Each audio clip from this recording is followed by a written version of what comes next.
Mr. President, Senator from New Jersey.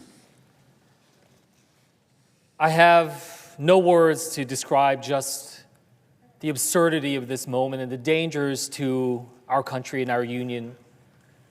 For us to be able to stand here on the floor of the Senate, in this chamber that many such important decisions have been made in a place of deliberation, it is not only in this room that we as senators should be able to voice the concerns that we have about the direction of our country and the problems that our nation faces.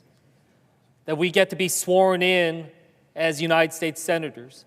That we try to do our best, that we are U.S. senators, that United States senators, that we represent this entire nation as a body. And the idea that just as I just saw the video, one of my colleagues here thrown to the floor, handcuffed, humiliated. It is not a humiliation of that individual senator, it is a humiliation of this body.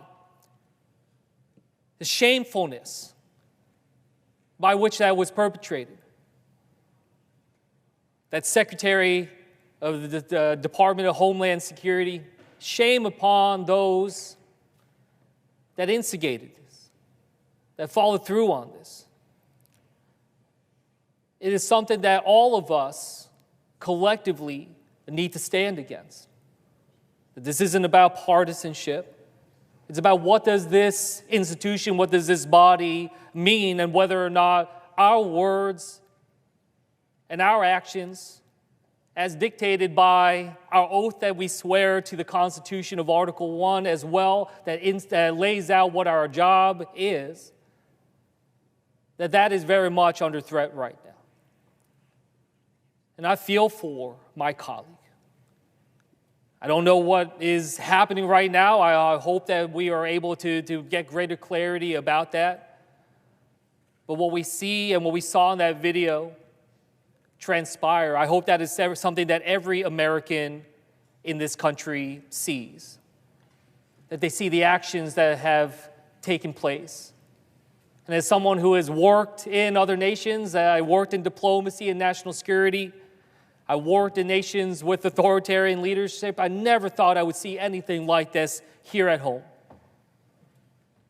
Transpire here in the way that we saw it unfold.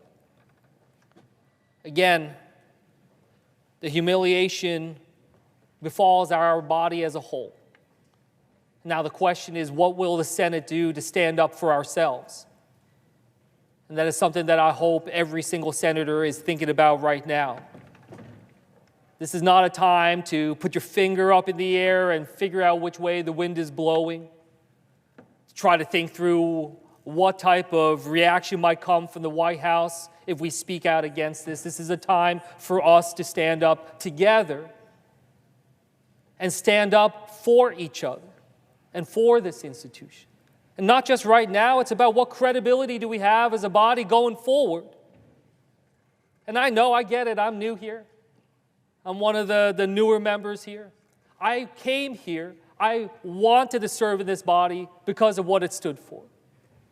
I wanted to serve in this institution because I believe that this is an institution of incredible honor, integrity, and even at this challenging moment in this country's history, we need this body to be able to come together.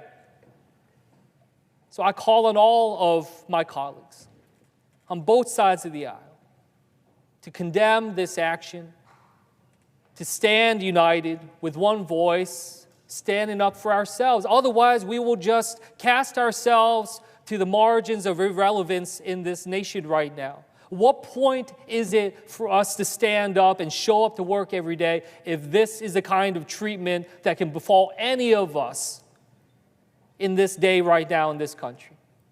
I am outraged, and I hope others are too. This is not a time to be silent. This is a time for us to be united and show the rest of the country what this institution means. Otherwise, we might as well go home. I, for one, want to fight for my colleague, fight for each other, fight for the Senate, and fight for our democracy. With that, I'll yield back. Mr. President. Senator